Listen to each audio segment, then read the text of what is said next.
Awesome. The last thing too is, with Zoom, we're not in person, and so we can't hear like snaps or claps, these forms of affirmations when people share their stories. So there are reaction buttons at the bottom, so you can do a clap or a thumbs up, or just give people love in the chat. I find that as like a beautiful way to affirm the stories that we're hearing, um, and to show some love to the people that are leaning into vulnerability today.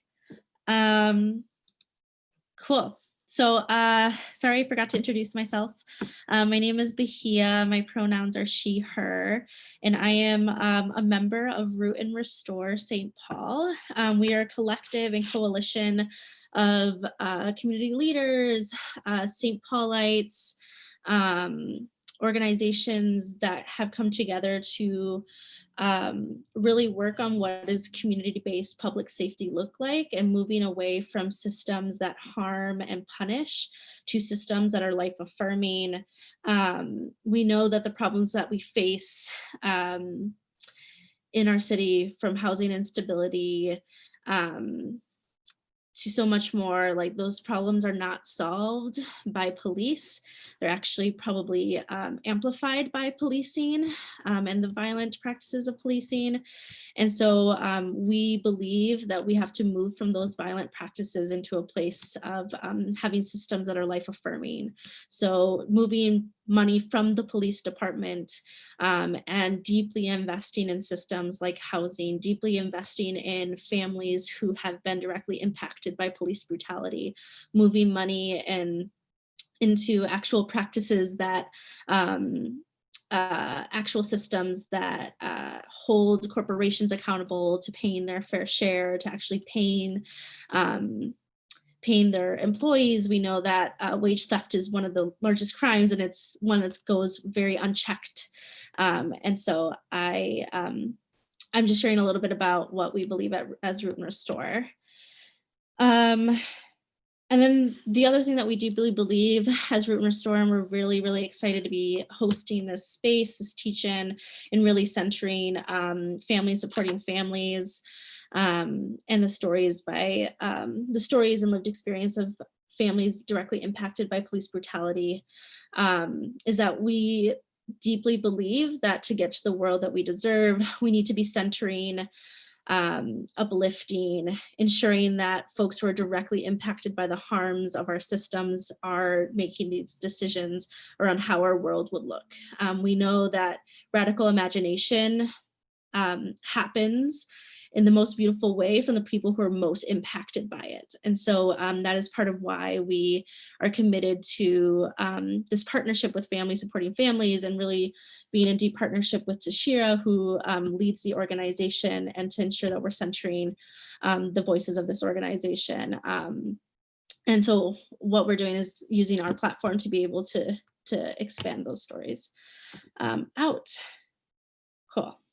So with that, I am going to pass it over to Tashira, who is going to introduce the organization and share a little bit more about herself. Thank you. Hello, everyone. Thank you guys for having us here tonight. I just wanted to say that first and foremost, I am so grateful, and I know that the other families that have joined me here today is very grateful, because I'll tell you guys something.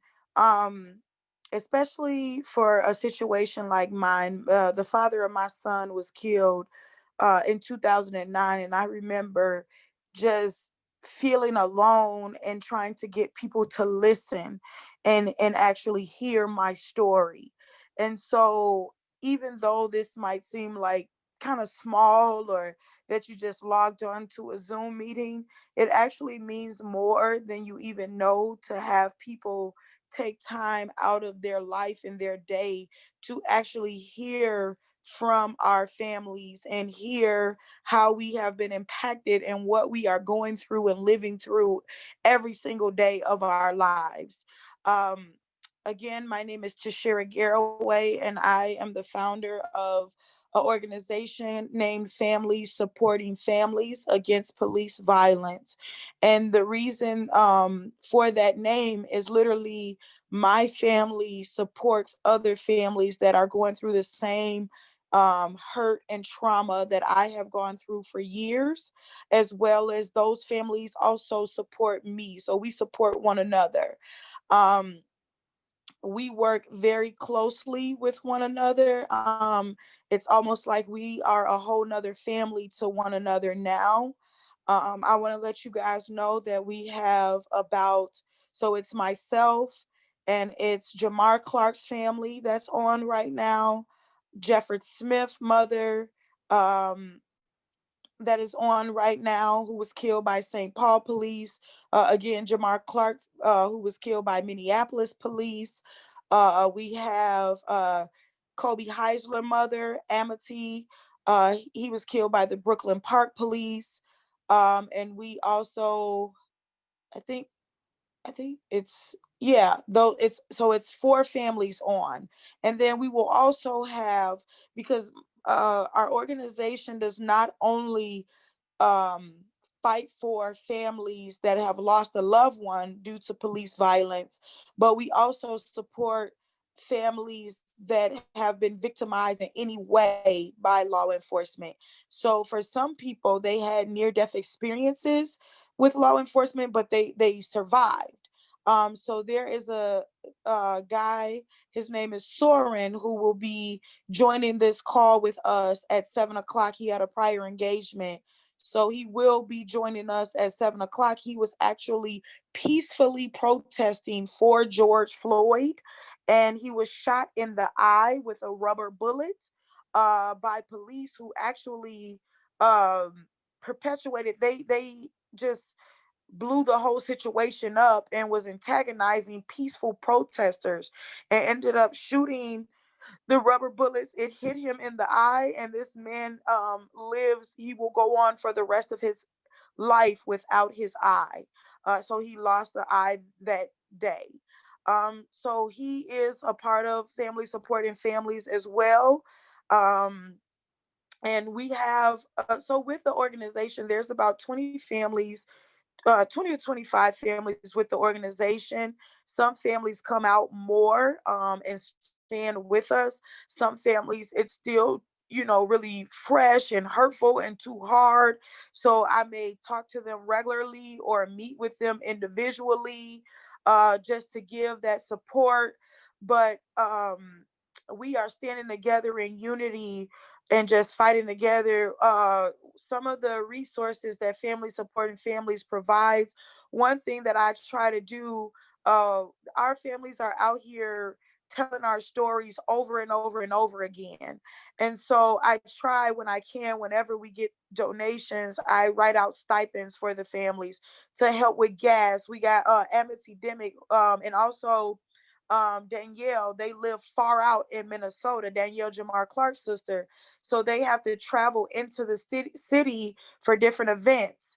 And so we try to help with travel expense, or even expense. I can't give much, but even when they're staying in hotels, or just for re-traumatizing themselves. And even though money can't change things, but at least it can help, and to give these families something. There's something called the Crime Victims Justice Unit that, through the state of Minnesota, they provide services. If your loved one is killed by a regular civilian on the street, they help to provide mental health services to pay for them. They help to, if the person had children, like I did, the father of my child, they will give $400 a month until that child is 18 years old. They also will help pay for funeral costs. And so, but that's only if your loved one, that's a reparation board, the Crime Victims Justice Unit. And I talked to the president of that reparation board, and she let me know that if your loved one is killed by a police, it is assumed that they're not a victim, that they deserved whatever treatment they received. And as we've seen with George Floyd, that's simply just not true. That our families, a lot of our families did not deserve what happened to our loved ones. And so we are left to literally scrape up funds for funerals, for mental health, for they take the other providers to our children, and these officers are still out here to hurt more people, and we don't get justice. Out of 429 murders since the year 2000, there is Michelle Gross, who is with Communities United Against Police Brutality. She has had 429 people come to her organization. She does more of the, I do more of the group work and working with families, like support groups, but she does more of the, like, trying to file the lawsuits and things like that. And in the last 20 years, she's had over 429 families of indigenous minority people come to her to try to get help with their cases. And only one officer out of all of these murders have ever been convicted of killing a civilian, and that is Justine Damond, a white woman who was killed by a minority officer. My question is, what is the difference in the quality of, what is the difference in life? What is the difference? Why is it that the state of Minnesota and around the world have we been shown that Black, Indigenous, and minority people, our lives do not matter? Why is it they are upset? They get upset because and I don't condone in behavior of buildings being on fire, but people have been pushed up against the wall. We have been fighting and pleading for help and asking for help, and yet only one officer is found guilty. You mean to tell me out of 429 murders, and it's more than that, because I know people that are not even on that scroll. It's a big scroll that Michelle has with all of the names. Out of 429 murders, more over that, only one officer in history has ever been convicted of killing a civilian here in the state of Minnesota. Out of all of these murders, only one officer was guilty, and he just so happened to be a minority man that killed a white woman. Why is it that her family is the only family that deserves justice? The reason that I am in this fight, that the Lord compelled my heart to build something that was for our families, to help our families. The reason that that happened is because my son's father, Justin Tigan, was brutally beat to death and thrown inside of a trash dumpster. Justin had dog bites on his body. His skull was cracked in half. His wrist was broken. He had blood all over his face. They threw him in a trash dumpster. The dump truck came and picked up the dump truck, not knowing that a body was inside, drove it out to Inver Grove Heights, Minnesota, and he came through on the flatbed with the rest of the recycling material. They thought that they threw him in the regular trash, but in fact, they had threw him in a recycling. My son's father, if he was wrong for something, he did run. But I know families, I know another guy that gets support through family supporting families. He said to Shira, I would rather run than to stand there and let them shoot me for no reason. So I ran for my life because I was afraid. Like Philando Castile, you damned if you do, you damned if you don't. Because he sat there and was handing his license over to them. And as he was handing his license over to them, they shot him dead. So it is clear that it's whatever you do, you can still lose your life. If you are a minority person, all it takes is the wrong officer, the wrong color at the wrong time. And we see clearly what's going on.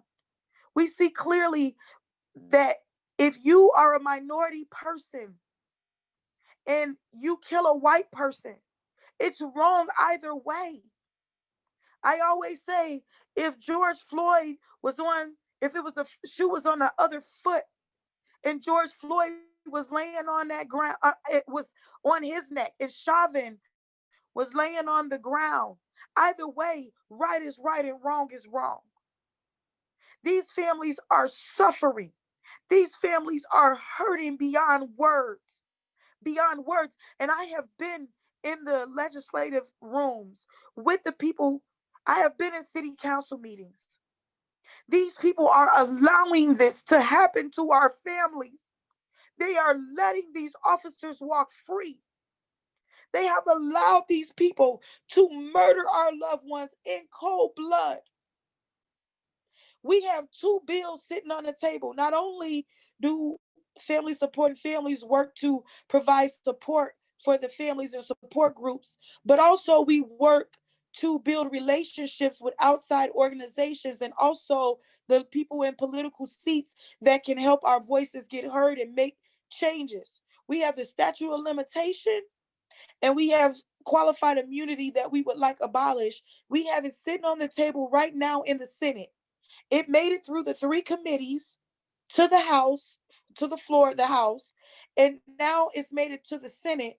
The governor is waiting to sign off on it, and the Republicans, the Senate, will not pass this bill to become law. But we need the statute of limitation removed because it's only 3 years that you get to file a lawsuit, a wrongful lawsuit for wrongful death against your loved one at the hands of police here in the state of Minnesota. You only get 3 years, right? But in those 3 years, you are being followed, you are being harassed. I'll use my story for an example. When Justin was thrown into a dumpster and beat to death by the St. Paul police, after they murdered him, his mother and I were fighting for justice like any other normal human being would do. We were fighting for justice, trying to get answers because we seen the video. We seen where they caught Justin and then it goes blank. When it comes back in, everybody's gone. So they edited the video. So we wanted answers. So we hired an attorney, like any family. We loved Justin like any other human being loves their family. And once we started seeking answers, that's when the harassment started. That's when they sat outside my home, sat outside Justin's mother home. That's when they would follow me. They would block my car off.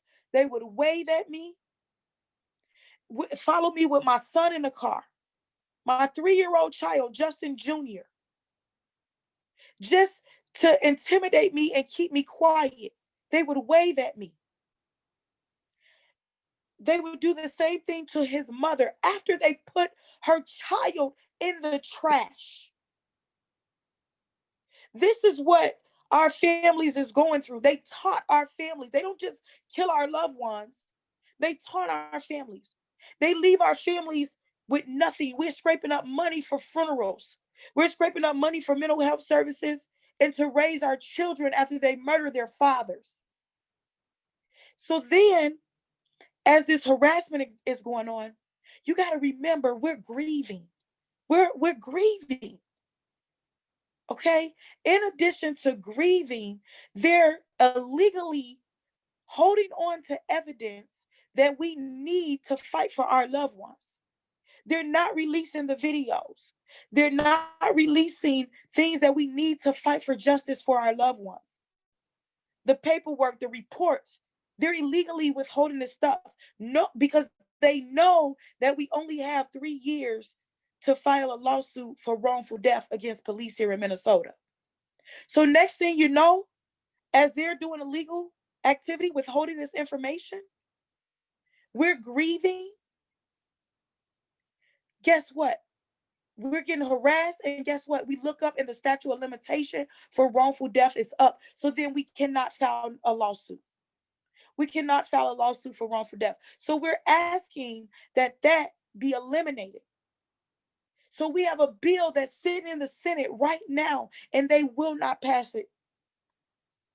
Because there should not be a time limit on when someone should be able to file a lawsuit and collect damages if you murdered their loved one unjustly. They're not giving us justice. They won't even lock the officers up so they won't be on the street to hurt more people. We got officers that are in the same, they are, we got the same officers in different murders. I got another family member within family supporting families, Demetrius Hill family, the same officer that is in his murder, Demetrius Hill, is in my son's father's murder. We got repeated killer cops, and they're letting it happen here in the state of Minnesota. The George Floyd, the officer that murdered George Floyd, he killed 3 more people before he murdered George Floyd. Had they done something, we cried and we pleaded in the legislative rooms prior to George Floyd.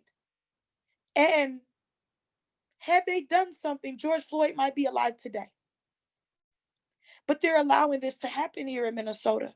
And nothing's changed. We met with the governor. We've met with the attorney general. Attorney general been out to meet with family support and families against police violence 2 times.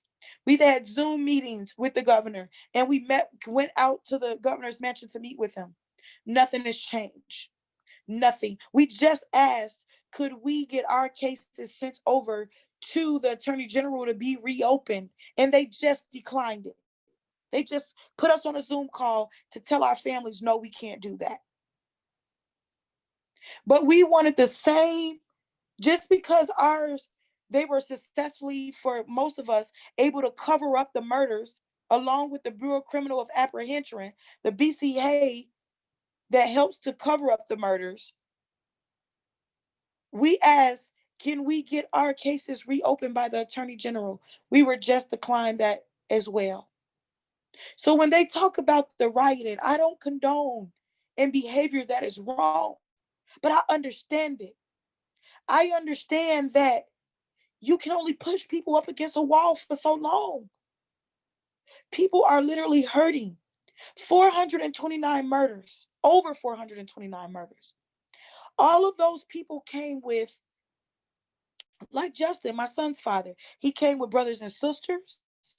He came with a son. He came with co-workers. He came with coworkers. He came with classmates. He was in college when he was murdered.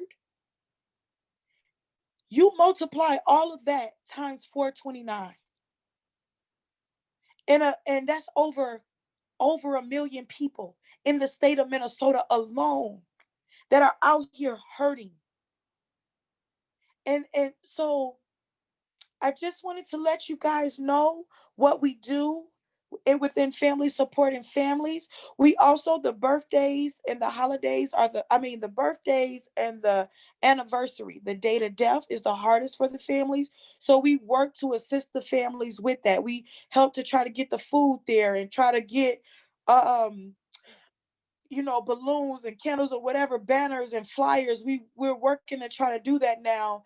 And right now I'm also working on trying to get a facility where we can continue to physically meet and have I know it's COVID, but even if we can social distance, we need that interaction with each other. But that actually helps the families heal, to keep their loved one's name alive, to have the anniversary of the day that they died and the birthdays, to have a celebration for those days, to keep their name alive. And I know myself that when those days used to roll around for Justin, I would literally go in my room and just cry. I couldn't deal with it. So now, family supporting families, we are working to take that pressure off of the families and try to just help out in whatever way that we can.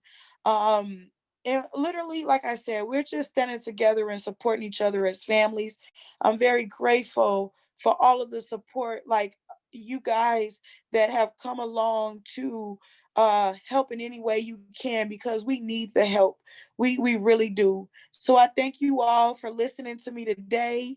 And I'm gonna pass it on, unless someone else wants to come in between, but I will pass it on to the families at this point so they can share a little bit about their stories and their realities.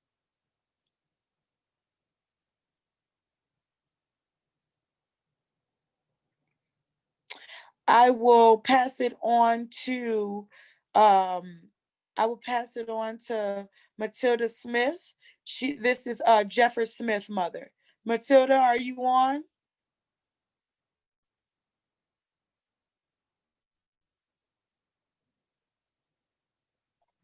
I don't think I see Matilda on the list. Matilda, if you're here, can you drop in a note in the chat? She might be a little confused on how to do it. Well, I'll figure out if Matilda is on. In the meantime, Jamar Clark's sister, Danielle, she would like to speak about Danielle Corby, yeah. Jamar's story. Okay, great.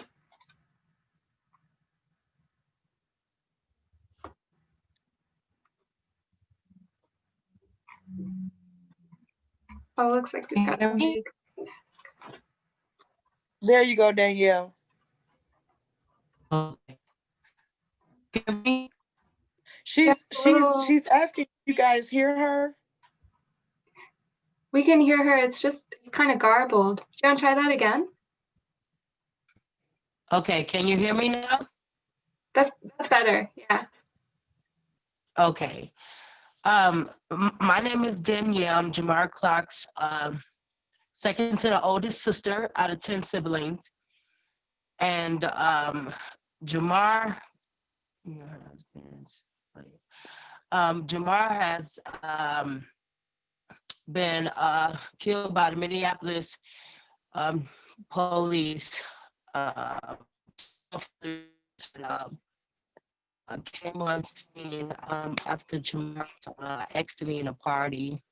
I had a sister who was attending the party that he was at, and she left and went in her home during this time happened to Jamar. Jamar's friend, her name is, she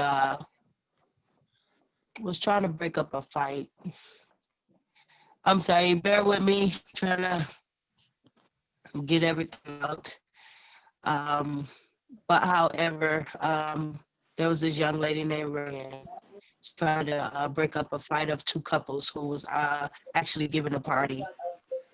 And she hurt herself. And during this time of she hurting herself, my brother seen that, Jamar seen it, and he tried to help her up because she was down. So when he picked her up to try to help her get upstairs where she actually lived, he safely got her there. And when he safely got her there, she was in pain. And she called the ambulance. And when she called the ambulance, telling them, which we heard the audio, telling them she don't need emergency, like she don't need no police coming and none of that. But she just need an ambulance because she was hurt and she couldn't bear the pain. My brother was outside during this time. She was calling the ambulance. So when he seen her come out on the stretcher, when the ambulance came, he went towards the ambulance window in the back of the doors to look to see how she was doing, which he was just checking on a friend. However, two cops came on scene. During this time, my brother looking into the window of the ambulance, seeing about a friend. When the two cops came, they told my brother to pull his hands out of his pocket. And when my brother pulled his hands out of his pocket, they automatically grabbed his hands and put him in handcuffs. They put him in handcuffs. Unexpectedly, there was a arm cuff from behind, and they slammed him down. And when they slammed him down, one of the cops continued to choke him, and the other one sat on him and continued to sit on him while he was being choked, while he was kicking, while he was trying to breathe, trying to struggle to get away from it. When he choked him out, during this time, supposedly my brother, the cops say my brother had grabbed his gun, so the cop hurried up and stopped choking my brother and got up and shot him in the head a bullet exit out of his eye. There was a young witness that seen everything from the beginning to the end. And that young witness was 10 years old. That baby cannot make it up. He cannot. And he witnessed everything. And he told his mother after it happened, Mama, they killing us. Mama, they killing us. That 10-year-old knew. He knew. But I just have to say, this is painful talking about this. It hurts because even if I would say if we had justice, it still hurts talking about it because of how there's the way the system is set up for these cops to do what they're doing. You know, it's just been going on over and over and over and over and over and over and over again. Why is it steady going over again? Why? You see, it's a pattern, a system that's built, that's allowing them to do it. You see, when a system is built to allow them to do it, they're going to do it and get away with it. And get away with it. Kill. I'll get away with it. All I have to do is lie. Because the dead one can't tell the story. Even with video, they find ways to edit it. They find ways to shut it off. Or they just find ways to have shut everything off where there's nothing left. Jamar had over 50 witnesses exiting the club that happened to be exiting during this time when Jamar got shot. They witnessed too. Yet they didn't want to allow the witnesses to tell their story. It took a lot of people's phones that video recorded and never returned them. Never returned them people's phones. Because that was evidence. There was a lot of glimpses that they got that was evidence against those cops. They need those phones not returned.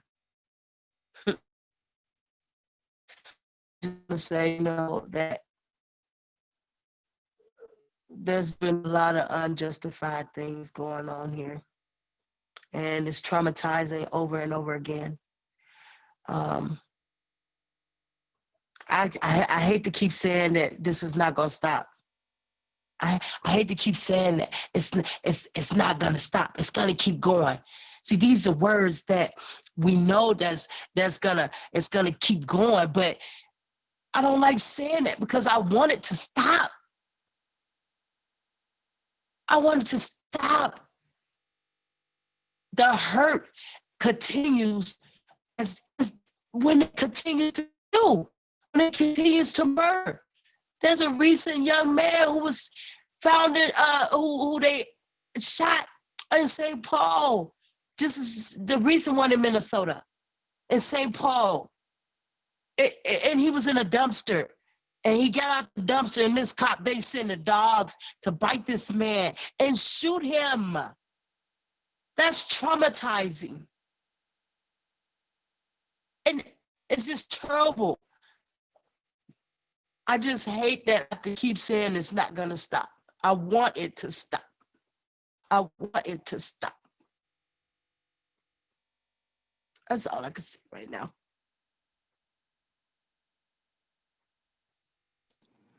Thank you, Danielle. Thank you.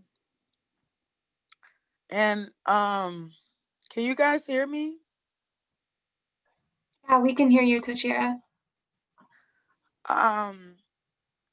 I wanted to add to what Danielle said as far as there was a 10-year-old that witnessed Jamar Clark's murder.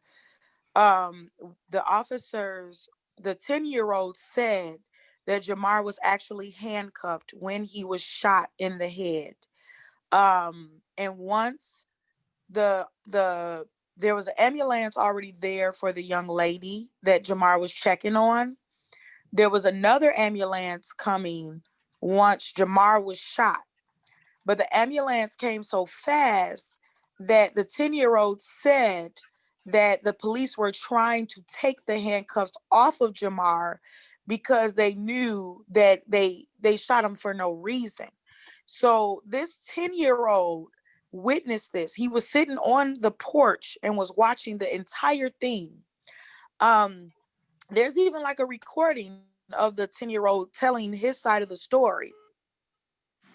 Um, but the thing is that um this is the pain that they're supposed to be fighting crime in the community, and they're actually the root of the crime in the community, and traumatizing our children. The 10-year-old, the parents had to move the 10-year-old out of Minnesota, due to the family being afraid for that child. So I just wanted to add that as well to Jamar Clark's story. The other thing about our stories is that a lot of times, which is the most hurtful thing, is that our families have to also deal with the media dehumanizing our loved ones. So they only get one side of the story. They don't get both sides, right? And then they will pull up history, like for Lando, for an example. They pull up this man was feeding children at a school, and yet they pulled up his history from tickets from 10 years ago. And why do they do that? They do that because they have to somehow justify these murders. Oh, he was no good anyway. He had tickets. He had a felony. He did this wrong. He did that wrong. No, there was no reason for you to take that man's life. Okay? He was feeding children food at a school. So whatever his history was has nothing to do with you taking his life. Okay?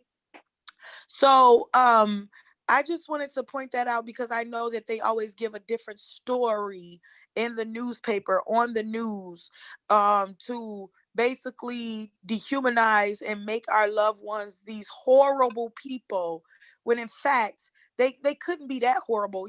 I loved my son's father. You think I would love a man that was so horrible? You know what I mean? Jamar was an uncle. I hear his family talk about him. I hear all of these families talk about their loved ones, and the type of heart that they had, you know. So I'm gonna pass it on to, I think Matilda is on now. I'm gonna pass it to, and we have two, we have, I think Soren is on now. So we have Amity Dimick left, we have Matilda Smith, and then we also have Soren, who was shot in the eye while peacefully protesting. So I'm gonna ask Matilda if you want to go ahead and unmute her so she can talk about her son Jefford Smith. Yes. Yes, I'm Matilda Smith. I'm the mother of Japper Smith. Japper was shot and killed on the east side behind a residence home. He was shot 49 and 52 times, and they held his body at the coroner's office. BCA handled this case and they screwed it up. There was a grand jury, and everything was fake. We didn't know what day. We was not notified of grand jury that there was no witness at the grand jury, and it was just all a big um, show. So my family was devastated by it, and I've been fighting for 5 years to figure out why they killed my son. So that's pretty much it. They did a Yes. lot of underhanded stuff, like giving the witnesses the notes to what to say if they were questioned, the neighbors. There was a witness that I witnessed it along with his son. They questioned him and they threatened him with his past history in Chicago. So they did not take any information from him. His little boy witnessed it, and that little boy can no longer live in that house after witnessing that. Mentally, he was mentally and emotionally hurt from it. Bullets, they had bullets, a lot of bullets, years after they did that shooting. And it was a hush hush story. Every time I tried to bring it up, they kept sweeping it up under the rug. And they don't want anybody to know what happened to Japper. So I have told his story. I went to Washington, D.C. and stood on Capitol Hill and told his story. I've been telling his story for 5 years now almost. And the police still works on the force. None of them were disciplined or fired or prosecuted.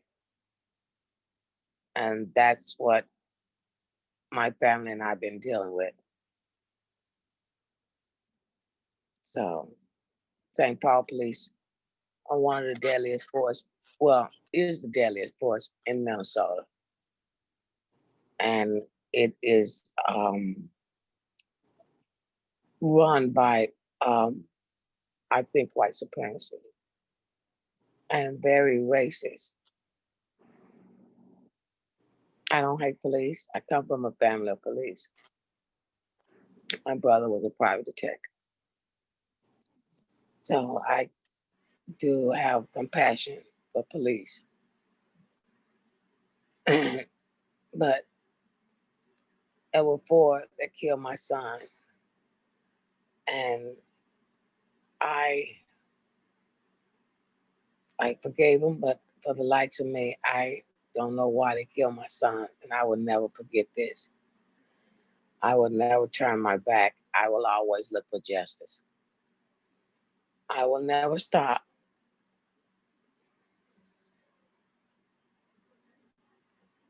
And that's pretty much it. Thank you, Miss Ann.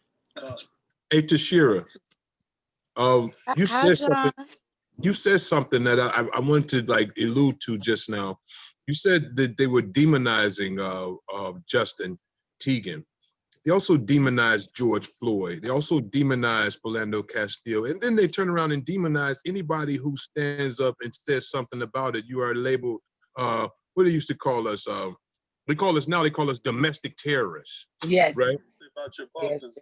In all actuality, the domestic terrorists show up to the governor's mansion with patriotic flags and rifles and assault rifles, and they're protected by the police. Now, here's the reason I said that, and then I'll move. I know y'all got nothing. Y'all don't have a lot of time.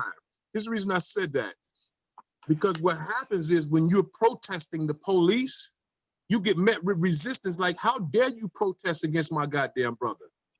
Yes. But when the patriots come out, most of them are police officers. And the Klan wore masks. The Klan wore white hoods and masks. Now they just put on these little face masks. And they stand up with these flags that say back the blue. But these are police officers.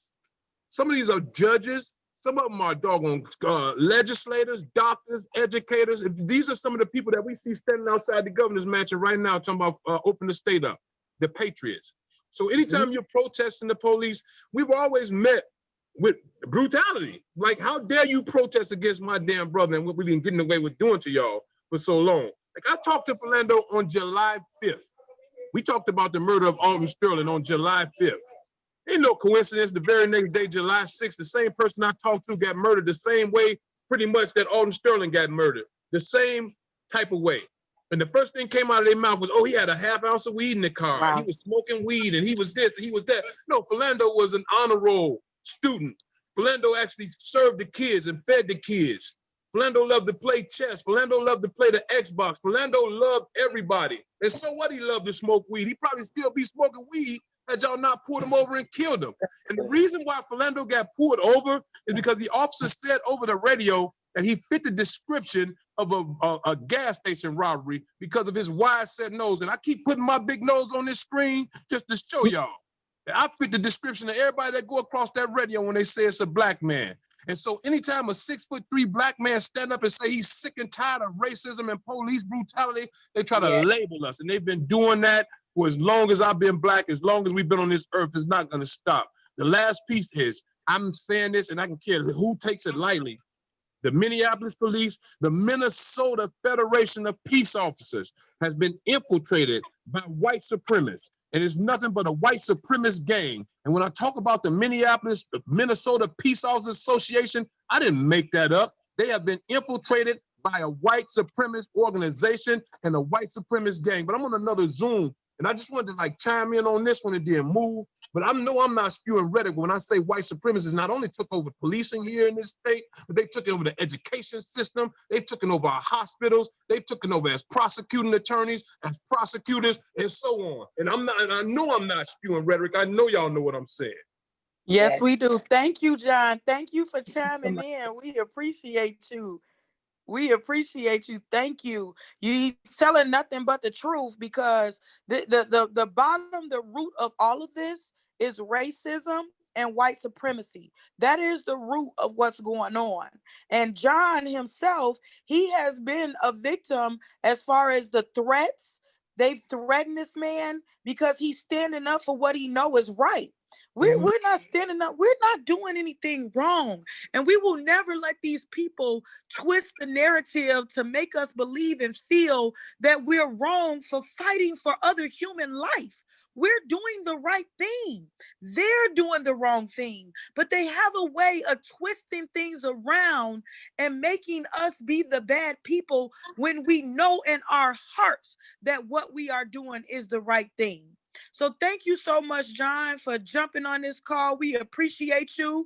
And most of all, we appreciate you for standing up as a black man, because for so many black men, they have beat our black men down so much. They don't feel like they have a voice. They don't feel like they have a place. They don't feel like they have credibility enough.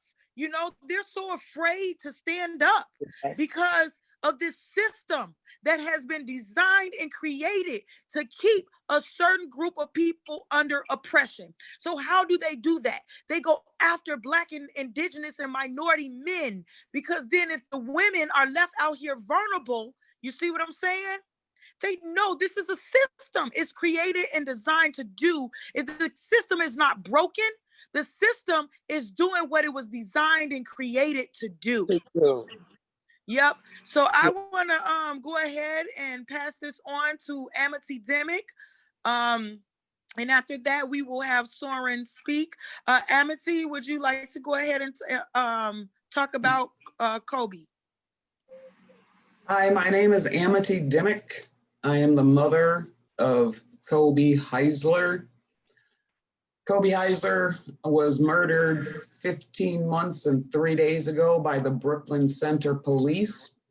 He was 21 years old. He was on the autism spectrum. He was in his home. He was already calmed down by the time the police showed up. That day he was simply having a bad day. He was having a fight with his grandpa and had threatened to hurt himself. The grandpa got concerned, so he called 911. My son instantly calmed down. So the grandfather called 911 back and said that my son was fine and 911 wasn't needed. They chose to come anyhow. After sitting and chatting with them for 12 minutes, he was completely compliant, completely calm. He started to cry when he realized they were going to put him in an ambulance, which would result in a long involuntary hold.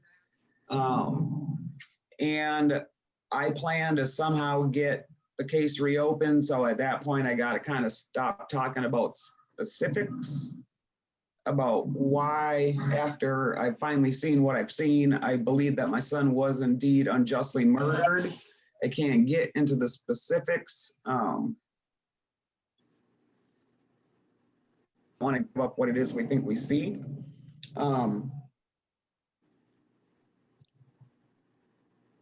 One of the sad things is he was in Brooklyn Center. One of the Brooklyn Center or the Brooklyn Center chief actually said that if he had been in Brooklyn Park, this probably wouldn't have happened because Brooklyn Park already had stuff in place for people with autism. When I've testified at the legislature, I brought up the fact that, you know, facts are facts, and most people know the facts, and they know that Minnesota has the second highest prevalence of people with autism. So I challenged them, why aren't we at least second best or better at how to deal with autism? While everybody's scrambling to get stuff on the books, we were able to get a bill passed for autism training and a bill passed for mental health training, which is important because they are actually different things. I'm actually sitting on a working group to help determine the learning objectives. But as I do this, it's extremely frustrating because, you know, what we're talking about is training police and mental health and autism police responses, but I don't actually support them being a part of the response at all.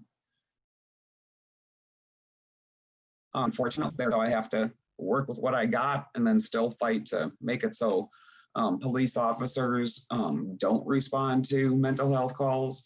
I had Chief of Police Kelly McCarthy from Mendota Heights reach out, and she has a plan herself. A part of it was based on after Kobe being murdered was to, you know, a part of the defunding the police, but using firefighters as the alternative source to responding to mental health and autism calls. And I really like that idea. I've talked to a few police officers. They like that idea. So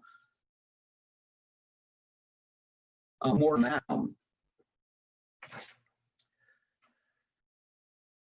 Tashira, when I talk not first, then I end up building on things that people have already talked about. So one of the things that Shira talked about was like all the information we don't get. The family of Kobe was not allowed video access to anything until 5 days after George Floyd was murdered. And actually, the Brooklyn Center mayor who reached out and offered to let us watch the videos. That's not usually what happens. Usually you'd be able to watch the videos at the Hennepin County District Attorney's Office once they're ready to show it to you. But because Minneapolis had started rioting, I'm sure that Mayor Mike Elliott didn't want what was happening in Minneapolis to happen in Brooklyn Center. So they offered to show us the video. If it wasn't for George Floyd, we wouldn't have seen that. So one of the other bills that we have in the legislature is Kobe's Law, which would require any family in this sort of situation to have access to video and audio within 48 hours, because it's ridiculous that you have to go out there and try to defend your one or fight for their justice when they're not even showing you what happened. And of course, we have ideas on what they do when they're holding those videos, and if it's even so to this day, even though they closed the case and decided that they weren't going to charge the officers, the videos that they upload to the Hennepin County website are redacted. So we have yet to see redacted videos. It seems like what they decide to upload to the DA's website is simply what supports the narrative of the police not being held responsible. I'm a big supporter of the statute of limitations case, and then also qualified immunity, but I think that they need to be done retroactively. What they do currently is pass a lot of bills that are kind of useless. Like I say, I'm doing the work, pass the autism training bill, but I mean, we're so far beyond that the cops just shouldn't be involved with mental health cases at all. Another thing that that they had brought up is that some of these police officers are repeat murder offenders. One of the officers involved in my son's case still has an open, not shooting, but a deadly force, a strangulation case open from 2017. So, and all of 4 officers involved in my son's case were back to work a week later, and none of them have been charged. It's just the worst. We got the holidays coming up. We got Thanksgiving. Who wants to celebrate Thanksgiving? Christmas, all Christmassy and posting their Christmas trees, and I just want to say, bah, fucking humbug. This Thanksgiving was my second Thanksgiving without my son, my first without my daughter because of COVID. She's with my brother. This will be my second Christmas without my son. His birthday comes up soon thereafter. It's miserable. And I keep on, and just to get real, I know some of these folks have had their loved ones lost a long time ago. I hope this isn't what I'm doing 15 years from now or whatever, but I keep on going off camera because they kill my son. So I didn't before, but it's like, who cares? It's like a part of, whatever it is, what it is, but as Danielle said earlier, I'm sick of it. It's happening over and over since my son was murdered, who we all kind of go on our own roads and focus on the things that kind of affect us and mean the most. So a lot of my fight has been focused on mental health / autism type of response and education and, and stuff like that. But it's, it's exhausting. It's not easy. But the one thing that I'll say is when they take your child like that, and I've said it before, but there's really nothing left for me to do. But do fight with the rest of the families, fight over and over. Sometimes I swear to God, we sound like a broken record. But eventually you get over that skip on that record and it finishes and you win. And that's what we're gonna do. We're just gonna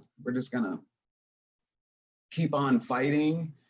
And I'm so grateful for Tashira, of course, for bringing the families together. And then there's some other organizations that have been together for a long time, like Communities United, which give us a lot of guidance, and TCC for J, and also Justice Squad, another new organization. But I've said this multiple times that, one by one, they can knock us down. One by one, they can wear us out. But when we come at them together over and over and over and don't give up, something has got to give. And this is just the beginning, because what, Tashira, family supporting families like a year or something like that, right? Like this is just the beginning. So the 2025 families she's talking about, it only naturally is we're going to get more families involved. And as you see, our next speaker will be Soren, and Tashira and I have talked about this, but I think it's also really important to recognize that, and as it says in the title of Family Supporting Families, is it's police violence. So yeah, a lot of us have experienced the worst possible outcome, which is the murder of our loved one. But, and this is coming from somebody who was in a drunk driving accident, broke my back, and for 16 years have suffered, severe physical repercussions as a result of that. But there are people who, I don't want to leave out the police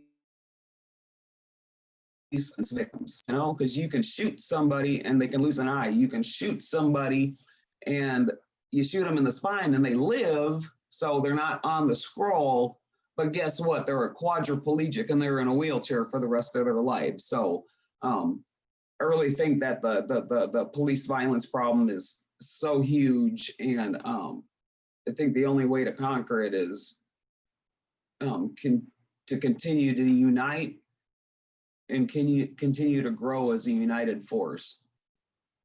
And until, and we just have to continue doing that in order to get justice. And as far as the people that I know that I'm surrounded by, none of us are going to stop till we get justice or we take our last breath. And I'm done. Thank you, Amity. Thank you.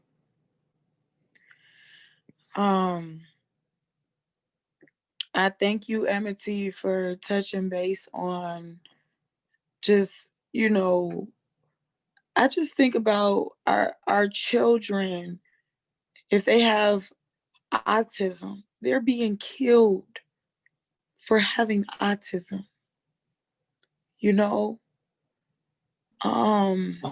I forgot to mention it's happened, twice since. So there was, it's just the two that I know about, but there was the Cameron, Lyndon Cameron, in, I forget what state he survived, but they shot him multiple times, an autistic kid, and, so, I mean, it's like they keep on doing it. So, I mean, they're killing our loved ones, but as the statistics go up, more and more people these days are falling on this autism spectrum. And so therefore, more and more people on the autism spectrum are falling on the police murder stats. And like I said, what I was saying earlier, I mean, facts are facts. We know that this is happening, and they're doing is dealing with things reactionary, waiting for somebody to get hurt before they solve the problem when they know that there is a problem. And the stats prove it, but they're not doing anything to be forward thinking and address it.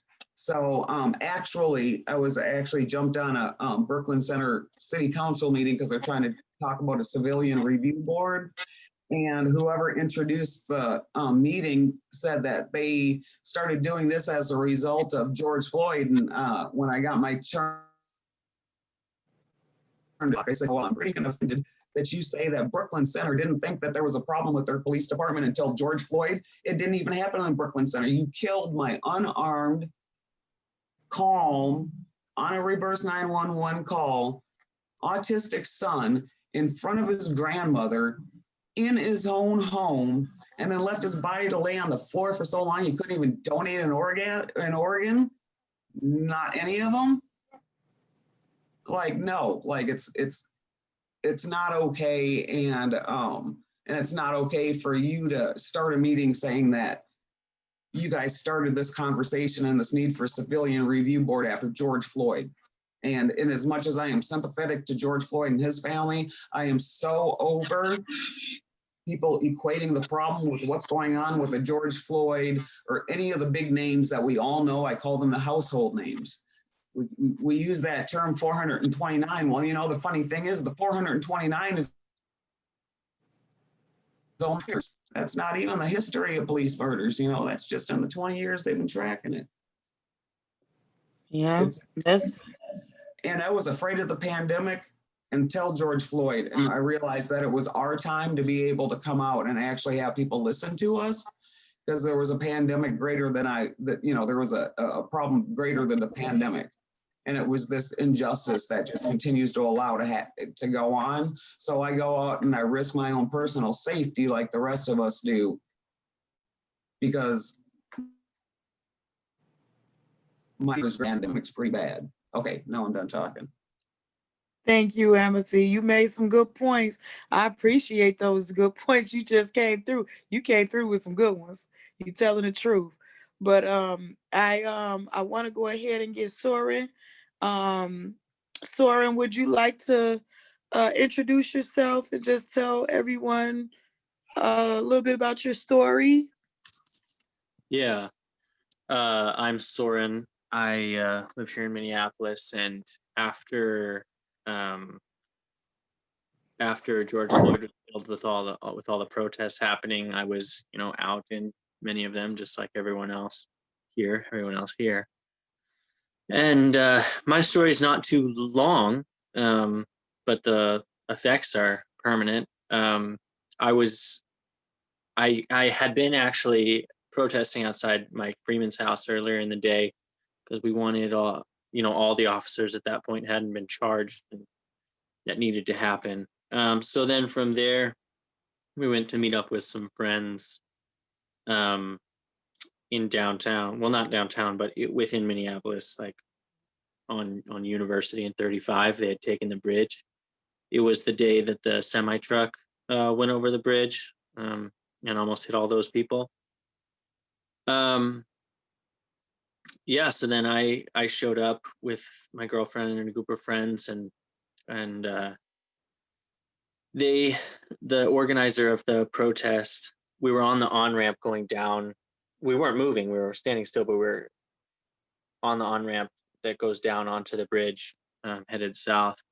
And the organizer asked for white bodies to the front. And so I went to the front line, and I was on the far left side, and we were all linking arms, and the people behind us had their hands up, and we were just chanting, George Floyd's name and hands up, don't shoot. And then all of a sudden, no warning, and there were so many cops, so many. There was over 20 cop vehicles on the bridge. There was armed like Humvees, and like city buses, and they were all in their armor and all kinds of different weapons.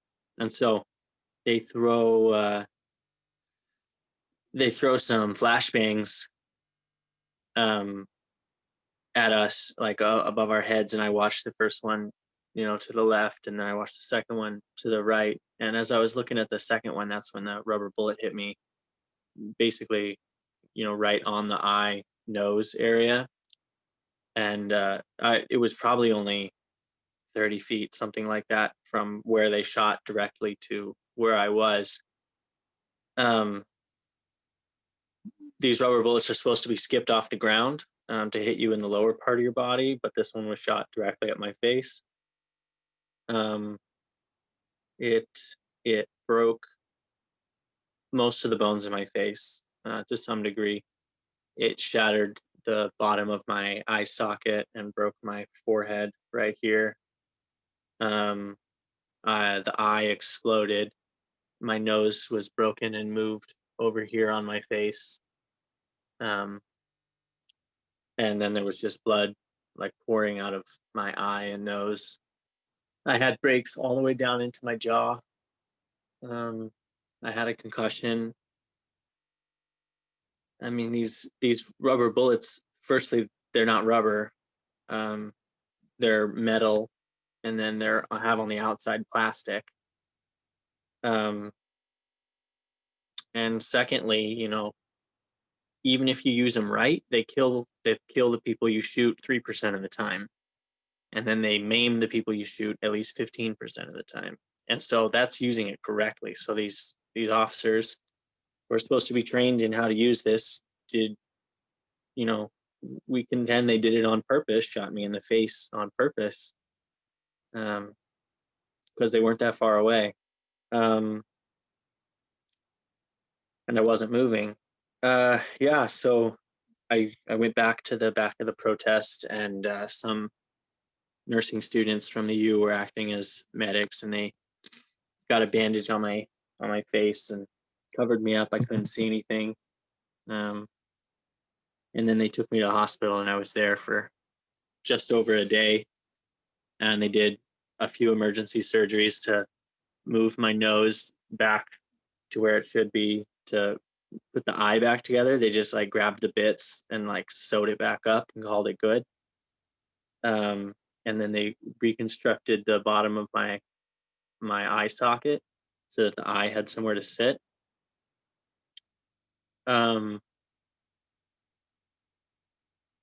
Yeah, and sent me home, and then probably 10 days later, they removed the eye and put in a prosthetic eye. And yeah, Yeah, so as you see, I have the eye patch. I have a glass eye, but it doesn't track well. So like this eye will look this way and this one will just kind of look that way. So I like to wear the patch. Yeah, I have a bump on my forehead that most people can't see, but is there where my forehead's broken in and is not level anymore. That's most of what my story. I just want to say that I'm so grateful to these women, and not women, but it's mostly women who will let me be in this group, who give me support and give me a reason to support them, a reason to get up in the morning. So I'm so thankful to be here.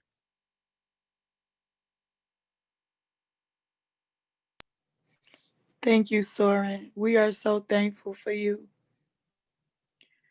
We are so thankful for you because I don't want to get emotional, but you were pretty much out there fighting for our families, and this happened to you, you know? You were fighting for what was right.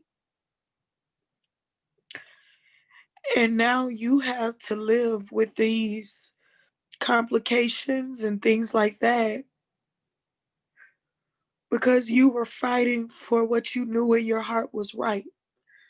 You were fighting for human life. I wish there was more people in the world like you, you know? But I can't thank you enough. I don't know how to, I can't put it in words to thank you enough. All I know is that God has put an extra star on your crown in heaven. That's all I know. And all I know is that God sent you to us. God sent you to our families. And there is no words. There is no words that I can put it in to say how grateful I am for you. I don't even know what words to say. But all I can say is thank you for fighting with us. Thank you for fighting for us. Thank you from the bottom of my heart. Thank you from somebody that knows how it feels to be in this fight in 2009. When I tell you I was literally by myself, you know, in this fight, to have someone to come along and support our families through this. And basically you lost your eye, you know, trying to fight for us. And you're a white man. It's black men that won't even get out here and fight. They won't. I don't know if they're too afraid or what, but your courage is, you can't put it into words, but I know God is with you. And like I told you before, I know that you're a chosen one. Many are called, but only few are chosen. I know you are a chosen one. And we can never thank you, but I am grateful. I am grateful from the bottom of my heart for you fighting the way you did for our families. I don't know who I pass it to next, but that's pretty much all of us from Family Supporting Families that have spoken and told our stories. So I don't know who to pass it to next. Thanks, Tashira. So my name is Carolyn. I use she, her pronouns, and I'm also a member of Root and Restore. I'm jumping in for Bahia, who had to jump off for a different call. So we did have a couple of questions, but to Bahia's point earlier, we're not sure if folks are on the call, but we did have some folks who registered who were from other states and had experienced police violence to their family. So I just wanted to pause for a moment and make space for anyone else who had an experience that they would like to share. And a reminder that if you have a question, go ahead and pop that in the chat.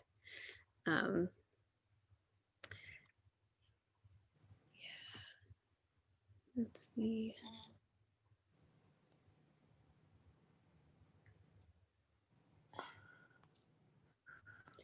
And otherwise, Tashira, we had one question about all the amazing state level legislative work you're doing, and if there's a place to find out the bill numbers so folks can contact their representatives. Oh shoot. I wish I would have known this question was, because I would have looked up the I'd say one of the best way, Tashira, is to follow us. Follow myself, Matilda, Tashira, John, Soren, follow us, because what we're doing, we will end up posting about and post action items and like call your so-and-so and tell them this and that, Yeah, that's true. And also follow Families Supporting Families Against Police Violence. We have a Facebook page. We also have the website, which is www.fsfapv.org. So that's the first letter of every word. Again, www.f as in Frank, S as in Sam, F as in Frank, A as in Apple, P as in Paul, V as in Victor.org. And yeah, like she said, and also we have an Instagram too, which is FSFAPV. Yeah, that's a good way. You can send us messages through Family Supporting Families Against Police Violence Facebook page. Check out the website, but we'll be posting all of that stuff. But John McCollin, he's the one that helps us a lot with the bills and stuff. I just don't know the exact number of the 2 bills that we have, but we definitely want support, because and anybody that would like my actual phone number to contact as well. I know everybody's all particular about me giving out my number and stuff, but I'm okay with it. It's 651-373-1768. And also, if you want to email, our email is I think it's fsfapv@gmail.com. Again, fsfapv@gmail.com if you want to send an email. But that's pretty much ways that you can contact us, and I can give you, if you contact me, I can give you the exact bill number at that time. I just didn't know that question was going to come up, so I didn't grab the actual bill numbers. I think I have them. You do? Is it on the thing that says reviser? Oh yeah. It's 20-9152, 20-8594, 20-8800. And that would be qualified immunity, statute of limitations, and Kobe's law.